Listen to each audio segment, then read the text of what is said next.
Welcome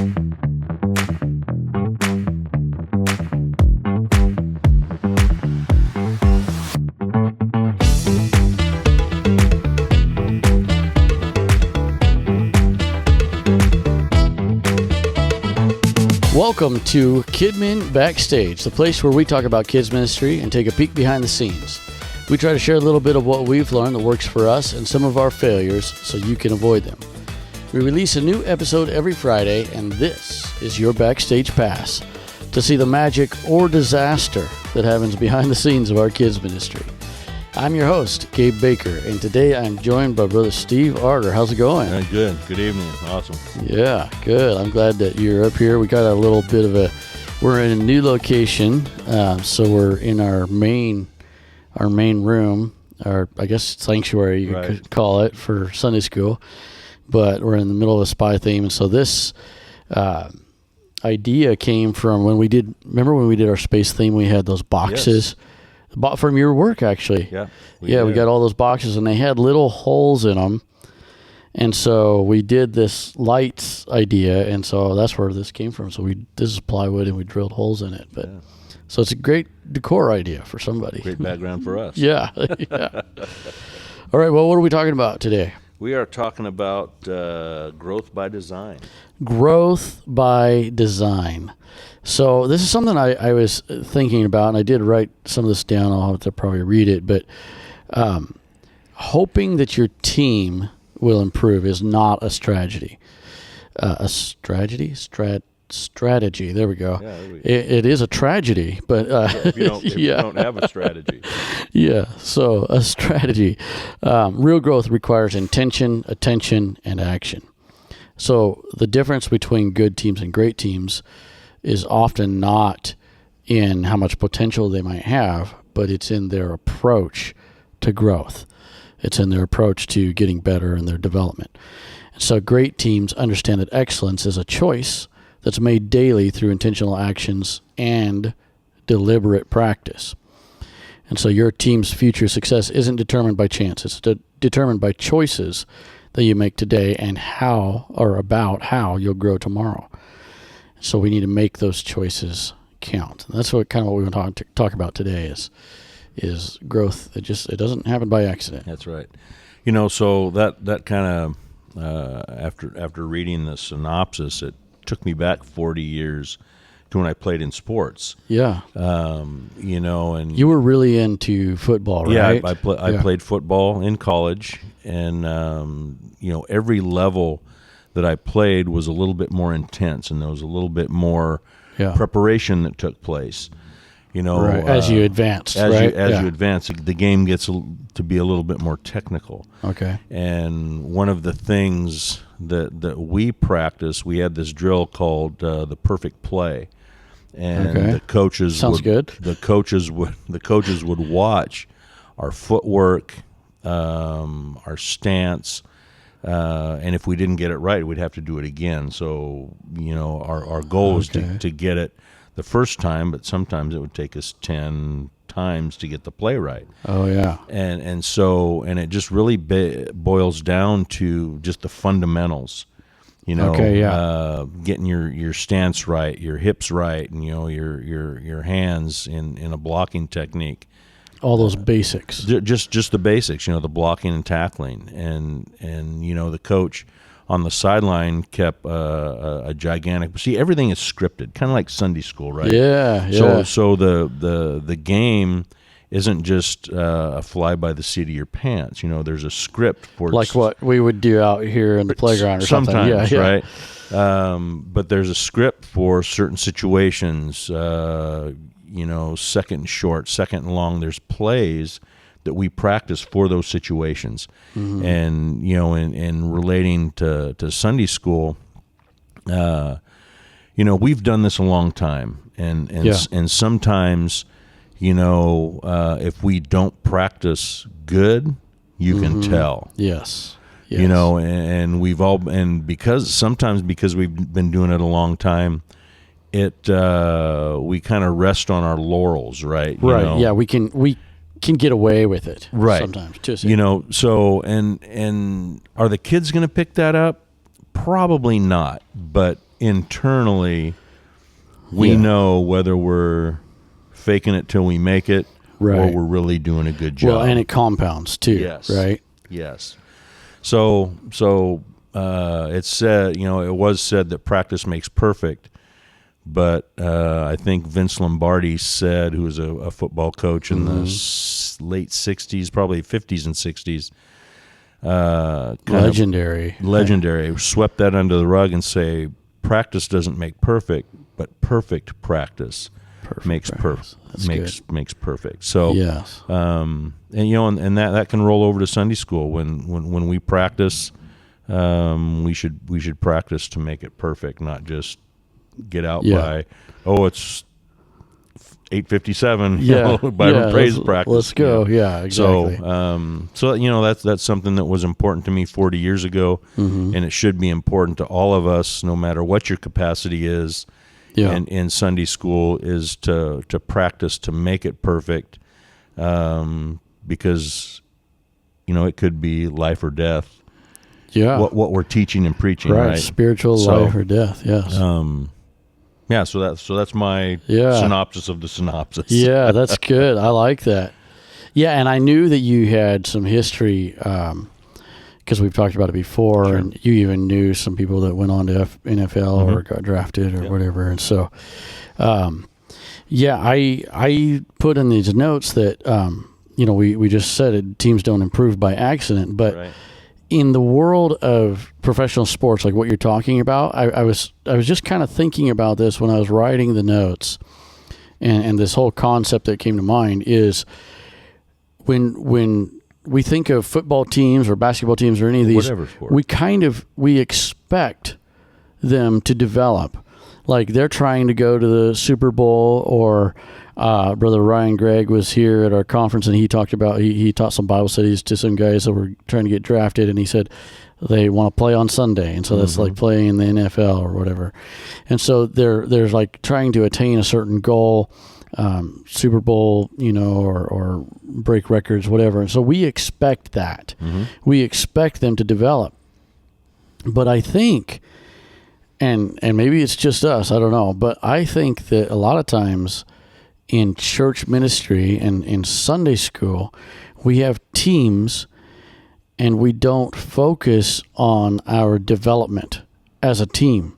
Right. We expect that we look at the world, we look at sports, that's the easy one to gauge. Sure. We look at sports and we're like, oh yeah, of course, they're going to be practicing all the time. They're going to be watching films. And so they're going to be studying it and making themselves better. They're going to be watching films of themselves and improve, like you said, their footwork and their fundamentals. We expect that. We there's neat stories about it, but we expect, there's neat stories that are maybe over the top. But for the most part, it's just expected that, of course they do that. Right. But in a Sunday school team, I think that we lower our expectations. We don't expect that. We're just like, well, we're just here. We're just teaching kids. And, I'm going to be Sunday school staff for a while, for years. I don't know, whatever. And we don't, and I say we because I'm including myself in this. We don't have a super high expectation or a structure for growth that we're expecting this and we need to advance. Sure. It doesn't just happen by accident. It happens on purpose. You're absolutely right about that. And going back to what I said before, we, you and I think we've been in this probably longer than any of the staff. Yeah. We really have to be careful about getting complacent. Right. Oh yeah. Because when it's fresh and new, it's easy to be excited about it. Yeah. Yeah, it's easy. Like, I wish I could remember the quote. I think it was Martin Luther King talks about. I think it's him, but it's something about commitment is like when, long after the passion's worn off, when you stick to it, And so I think that's so true. Is we've been in it for a long time, so it could be easy to. Two things. It could be easy to get complacent and just be tired of it. Yeah. But it could also be like what you said earlier about we have enough experience where we just can kind of fly by the seat of our pants. Mm-hmm. And I guess once in a while that's probably okay. Shake things up. But if we get to where it's a habit of we're just always flying by the seat of our pants, then just our Sunday school overall, not just the team, but just our quality of Sunday school is going to tank. Absolutely right. It's going to go downhill. You know, and there's a transference of attitude, passion. Yeah. Because if you're having a down day, and that can transfer. Yeah. If I'm having a bad day, that can transfer to the rest of the staff, which can transfer to the Sunday school too. To how we minister. So, I don't know if this is how we wanted to go, but we just really have to be on our game. Yes. All the time. Yeah. Because that transference of spirit, for lack of a better term. No, that's good. It just makes it muddy. Yeah, letting that affect us, and then transfers, and it just runs downhill, and to the kids. Yeah, right to the kids. And our altar call stinks, and that's what we don't want to do, because ultimately, through all the theatrics and the drama that we do, really the bottom line is to teach them, man, you need to repent, be baptized in Jesus' name, and get the Holy Ghost, and instead of, hey, when are we getting our snack? Yeah, exactly. So everything points to that altar. Yeah, it's super important, and we've had some good altar services in the last little while, and I think it's just a reflection of the team not letting their guard down, and just always keeping their head on a swivel. Yeah, exactly. Yeah, staying sharp. Stay in the game. Yeah. Well, my next point that I had there is the growth blueprint. So I talked about mapping out existing capabilities and identifying the gaps, developing specific training plans. Don't just hope people will learn, plan for it. And so when I wrote that, I actually was thinking about the whole football thing. Because I remember it was actually on a podcast when you had mentioned, I think it was Cultivate Influence, you had mentioned watching other teams film. And so I was like, and so I think of John Wooden, famous basketball coach, UCLA. Excuse me. And he would watch and look for those gaps. He would look for, like, where is it? And he would either shore it up and fix that person and how they were operating, or he would say, okay, you don't do that. You can't do it good enough, so you don't do that. You do this over here. You're good at this. Yeah. And so I think that's something that we could do in our Sunday school, and we try to do it some, but is identify the gaps where, instead of trying to force there's a balance, right? We want to train people that are not good enough yet, and then, but if it gets to where it's like, okay, well, this is not for them. They just are not going to do this well. It's kind of like, I guess what's the ROI? Return on investment. Return on investment. And so if somebody, I had a friend that, so pastor is, I think it was him that told me one time that just about anybody can learn to sing.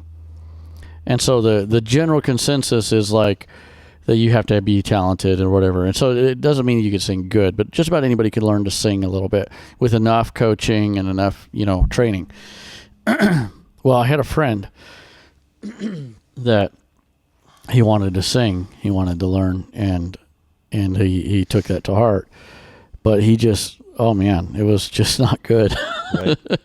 And so I'm in that spot. Because, someday I want to sing both parts in there as a light. Yeah. Yes. Yeah. For those that don't know, Steve speaks in that with you've been blessed with a deep voice, and then the singing part's quite high. Yeah. It's a male singing part, quite high. Oh, that's funny. But yeah, so he, but he had many other talents and proclivities. He was good at other things. And so I think that's where if we can identify some of those gaps, map those capabilities, and say, okay, as I like to talk about looking at things objectively. So as looking at it objectively as the team and the Sunday school, making this Sunday school the best that it can be, where's the best spot for you to be? Yeah, exactly. Like maybe you really do want to sing, and we'll try to get you, there and let you do something you want to do, but you're really good at, running the AV. And if that's the case, then let's maximize that. Sure. And so, and I think that's done in sports teams too, right? Yeah. And the other piece to that is schooling our talent not to get their feelings hurt when a hard word comes. Yes. And that's a maturity level. But yeah, I learned some hard lessons in sports, just about that. Even in the workplace. If your boss comes and says, "Hey, Gabe, you're not doing this quite as good as what we need." Yeah. We have to be mature as men and leaders in whatever fashion that we are to say, "Okay, I'm going to fix it," or give me the tools to fix it. Right. Yeah. Yeah. And it is, nobody likes to hear that. And it is easy to get bent out of shape or whatever. And so we need to, have the maturity to be able to take the instruction. A lot of times when something like that happens, when somebody says, let's just use singing again. When somebody says, hey, we're getting ready to have a bunch of practices with singing and stuff for our Christmas thing. When somebody's like, hey, you went off key right there. Well, a lot of times I think what happens when we're not mature enough to take that is we take that as an attack on character instead of an attack on the quality so that you can be better. We take it as you're attacking me, my character. And it's like, no, it's not attacking you. I'm telling you, you went off key so that you can be better. Yes. And so it's like telling somebody they have bad breath, I want somebody to tell me if I have bad breath so I can go take care of it. I can get up in a minute, and do something about it. So, and well, that kind of leads into the third point there is performance standards rise through design. So excellence doesn't emerge spontaneously. Amen. It's the product of carefully crafted standards and intentional goal setting. Teams that consistently improve have systems in place to drive that improvement. And so I think that making the idea behind this particular part of the podcast or this note is that not only do we want to develop our team and kind of look at where the best place for everybody is, but we want to get excellent. We want to become better and better. And so I do think I want to do a podcast about culture. And so I do think it's a culture thing, but more than just a culture, I think on a more granular level or a practical level, so to speak, is, and we could do better at this, is having a system in place that is going to draw the excellence out of people. And so if we just kind of like we do so much of the time, if we just kind of like throw somebody into the acting role and let's see how they do, they didn't do very good, you know, see ya. And then, okay, they took to it. Instead of have a specific plan in mind, you know. And then here's the other thing with that I wanted to talk about a little bit is we have not been doing live music for a while. Yeah. We haven't done live music, and we used to exclusively do live music. And so I think there's qualities to both. But one of the things about the live music, and I want to start doing it again, is that was a place where we developed kids in Sunday school. So like my son, Adrian, started playing drums in Sunday school when he was like 7 or 8. And now he plays drums in church. I mean, he plays the piano, but he plays drums too, yeah. And so, and then we do have kids that sing even now. And so they get to youth age, 12, and they're out of Sunday school, but when they join choir, it's like, I've been on stage before. I've sang in a group before. it's another level, but they've been there, and so this is mainly this podcast is mainly about developing our team. That's kind of what I'm talking about. But we can also use this place to develop kids in Sunday school. For whatever the next level is for them. Yes, exactly. So we had there was a minister's session that Brother Bo taught, and he talked about he had like a panel and stuff, and he talked about a few different things, but one of the things that he talked about was music.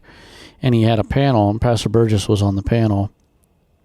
And so he was asking others, but he also asked Pastor Burgess, about development. Because he said that Pastor Burgess is one of the best developers of talent that he knows. And so, and Pastor mentioned Sunday school in there. It is not just kids, but even the staff. This is a great place for them to learn how to run sound. At least some of the concept. It's not the same soundboard, it's different, but learning the concept of running sound and running ProPresenter and running some of these things. So then when they go into church, and those are technical items, singing, and even the acting, really, it gives you stage presence. Well, and even responsibility. I'm gonna throw out Brother Wilson. He's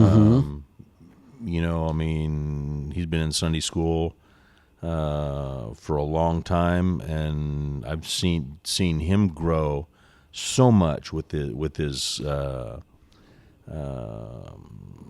confidence. In doing stuff, and now he's involved super heavily in the Bible quizzing and other things. So he's a great example of starting in Sunday school and then moving on to bigger, better things with more responsibility, authority that goes with that. So so just to call him out, great job, Brother Wilson. Brother Brent Wilson, not Brother Nathaniel Wilson. Our Brother Wilson. It's funny because we just on a podcast recently, I was joking because I was pointing out, I guess, because he had said, I'll help a little bit with Bible quizzing. Well, now he's over the beginners, he's leading the beginners in the Bible quizzing. So it's kind of funny. But this last one, the legacy planning. This is something you and I talked about way back in the beginning of the podcast. So over a year ago, we had a podcast called Keep the Wheels Turning. I don't know if you remember that, but so true leadership development isn't just about personal growth. It's about creating lasting impact through others. So legacy planning means thinking beyond your current role to how you'll develop future leaders. And we kind of allude to that every time we talk or do one of these, because we want to have a bench that can come up and take the directorship, and someone else is going to have to come up and be Kroger. Or Dallas Clay, or whatever. I've done over the years. We have to train up our bench. And the next generation, if you will. Well, an example of that is we're doing a spy theme that we did back in, I think it was 2016 or 18 or something, and we have basically a whole new cast almost. I mean, you and Brother Keach, Mercedes is doing the same role. Other than that, I think it's pretty much all new, people. And so, and it's not just younger ones, but like my son is one of them that is doing a role that Brother Joey did. So it's kind of interesting to see that, dynamic, but and so we have to. And here's the thing is, I do think culture will play into this a lot, and the church will go on. I mean, no matter if somebody leaves or, God forbid, somebody backslides or whatever, or somebody retires, the church is going to go on no matter what. But it's a lot better if we set it up for growth. And if we set it up to be better than when we were running it even, you know, so we want that legacy. I guess what I'm saying is, in one way, that legacy, it's going to happen because God's church is going to move on. Yeah. But man, I want to be a part of making that happen. I want to have my part in developing others so that legacy is flourishing. Yeah. I mean, you're discipling someone. Yes. Yeah. You know, to carry on what we have going on now. Yes, exactly.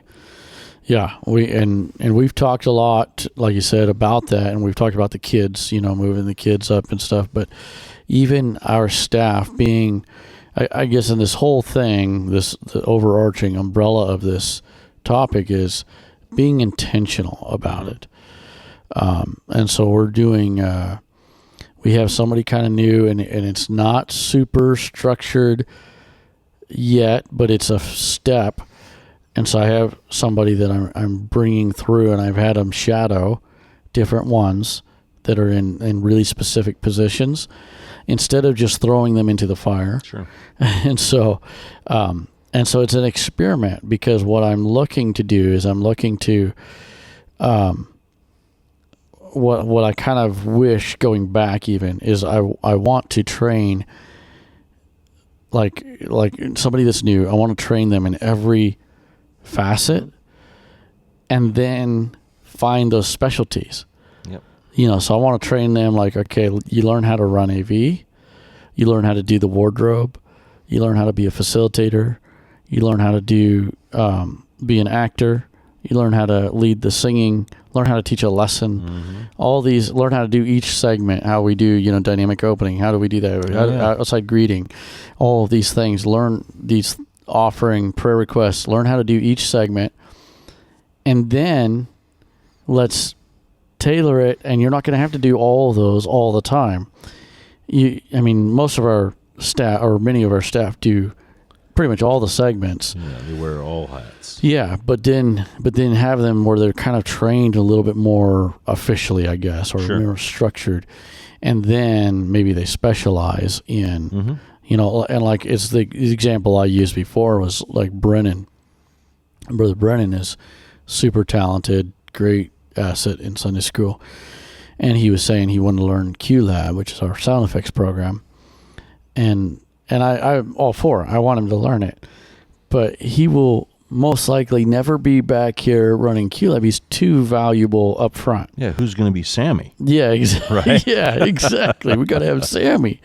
And so he's too valuable up front. And so there is that yin yang, you know, that the bad part of being really good at something is you don't get to do something else. But it would still be cool that if he knew how to do that. And then we could rotate stuff, you know. In fact, right now our AV person, we have some different people that do it, but in one Sunday school session we only have one person that does it. Versus we're doing segments. I mean, we're going back, we're changing our clothes, we're doing all these different things. And so it wouldn't necessarily be bad. I don't think I need it. It wouldn't necessarily be bad for the AV to rotate in Sunday school. It's like, okay, you're doing AV, but then when we go to offering, you need to go switch with Brother Miles, because you're getting ready for the next segment. You're going to do prayer requests. I think Adrian's done that a few times just recently. Yeah, done it a couple times because he was an actor, but we needed, in the AV booth. He needed to do AV, so, yeah. So anyway, this experiment will be, it'll be interesting to see, you know, how it works out, and I think it'll be giving them a chance to do every area. Also, kind of it allows them to see what they like, but it also maybe will allow us to see where their talent lies. Right. You know, I don't know if they do that in sports teams or not, or if they come. I guess at a high level, they probably already come with a specialty. Yeah, they do come with a specialty, but you know, you get in, you know, in the college level or even the high school level. You know, you have players go both ways. They play both offense and defense and special teams, and you know, they're good at a lot of stuff. Right. And that's what we're trying to do. Yeah. In Sunday school as far as grooming people. So yeah. Well, to recap, the main point, growth by design, is that I think we expect it. We expect sports teams. We expect military, squads or special forces or even just Army or whatever. We expect them to be growing and getting better. We expect them to develop. But we should have the highest standard. We're in the kingdom of God. Yeah. And so we should have the highest standard, yet I think that too often, and I'm not pointing any fingers, I'm preaching to us, Sure. I think that too often we just we go to Sunday school. That's what we do. We practice on Sunday before, we do the event. But are we developing, what are we doing right now where we could look back at the end of 2025, where we could look back and say, remember when we did that? We're so much better than that now. What are we doing to develop, that? And so, all right. So the points are: teams don't improve by accident. You have to be intentional, and that's it. You have to have a plan on what you're going to do. They don't improve by accident. It doesn't just happen. Unfortunately, right. It doesn't just happen.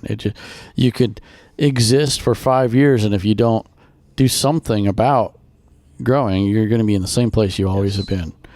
And then the growth blueprint, and so the growth blueprint kind of has its own bullets there, but map out existing capabilities, identify some gaps, and develop some specific training plans. So if you can map out okay, they're good at this, they're good at that, and then they're not so good at this, they're not so good at that. Can we make them better, or do we need to fill that with somebody else to make it the best Sunday school team, overall?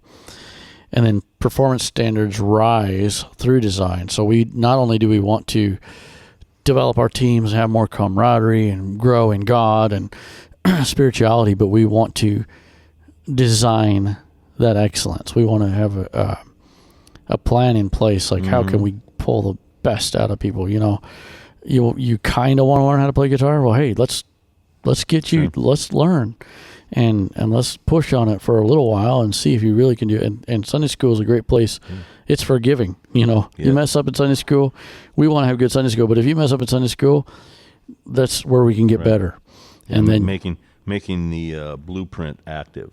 Yes. That's good. Yeah. Make the blueprint active. Get it off paper and in action. I like that. Yeah. There's another podcast right there. And then legacy planning, and of course we talk about that, like you said, a lot. But building the bench and having this thing go on and keep on going and keep on developing. That's the other thing, is setting the example of development systems and development culture, so that not only do we have a legacy of people coming up behind us that take over, be Kroger or whatever, but we have a legacy of leaders that are also developing even more. Yeah. Leaders leading leaders. Because really the bottom line in the legacy piece is, if we lose contact with any of these kids, and then they grow up to be adults in their 20s and 30s, they're going to remember, man, Brother Arter and Brother Gabe and everybody else, and that may be the hook to bring them back. Exactly. I got kids now. I want them to be in Sunday school. Yes. So we have to leave a legacy. We have to leave a legacy. That's a good ending point right there. That's a wrap.